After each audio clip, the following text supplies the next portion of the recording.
Hello YouTube, welcome to the channel. Now then, recently a company called Rollingdog got in touch with me. They're a Chinese company. I think they make predominantly decorating tools and equipment.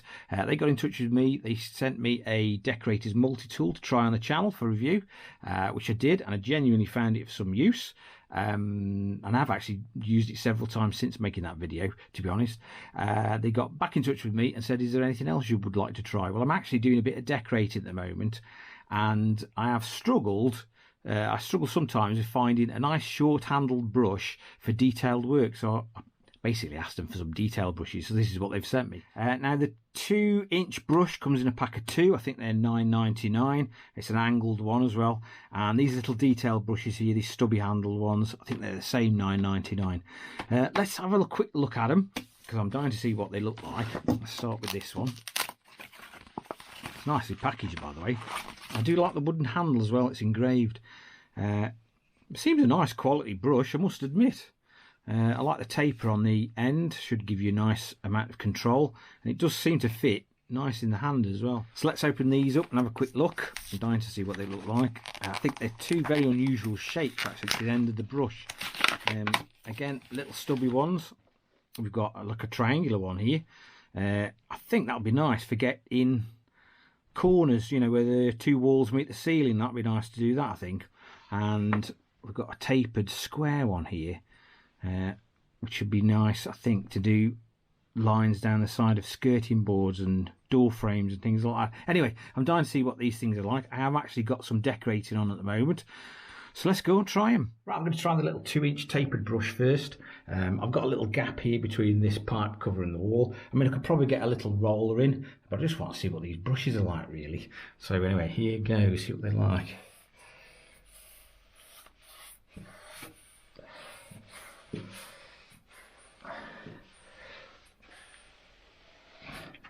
First thing you know, notice how smooth the paint goes on. I must admit, these bristles, they're quite fine.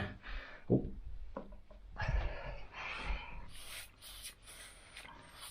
So it does give, initially, it does give a nice even coat to the wall. You do get quite a fine finish as well. And of course, with it being a little stubby handled brush, you can get right in there as well with it. Let's try the little square stubby detail brush, shall we? I'm not 100% sure where this should be used specifically, but I'm just going to try it around this light socket here. Now, initially, the first thing that comes to mind is the fact that this thing does fit nice in your hand, I must admit. So there will be sort of plenty of control with it. But like I say, I'm probably not using it for its intended purpose. But anyway, let's have a go.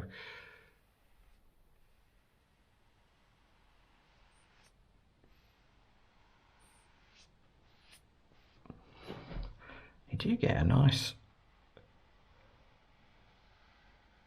line with it, actually, must admit. I hope there's no painters and decorators watching this. I'm going to get loads of comments I'm using the brush wrong. Right, well, so far I'm quite impressed with this little 2-inch stubby tapered brush. It's really nice for doing the cutting in between the walls and the ceiling. I mean, I'm no expert decorator, I'm a keen amateur, but I think it does quite a nice job. There's quite a reasonable line there, and I do like the fact that it's quite ergonomic, and you do get a nice amount of control with it. So far, this is my favourite brush. Right, let's try the little triangular one. I can only presume that this thing is for corners and things like that, but here goes. Let's try it in this corner, see what it's like. I do apologise for the lighting; it's absolutely crap. Yeah, it does. Yeah, gets in there. It's difficult to film and paint at the same time, that's the only problem.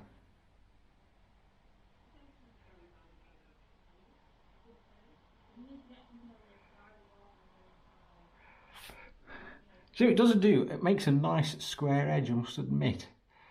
But I have found myself using that little tapered 2-inch brush most of the time. Right then, I've pretty much finished painting the walls. What did I think of these little detail brushes that Rollingdog sent me? Well, I'm going to have to admit, I found myself mainly using this 2-inch tapered stubby brush. I found that really useful.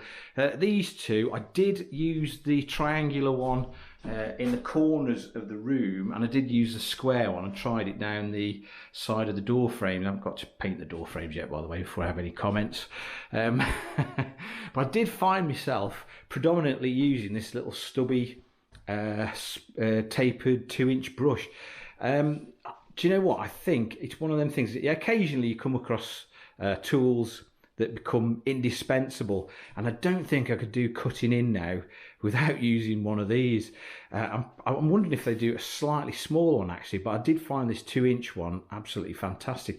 But I did use it for sort of 98% of the cutting in around the room, and to be honest, it did a really, really good job. I'm really impressed with it. But like I say, I'm probably not utilising these two smaller ones in their intended roles, but this one I did find absolutely invaluable.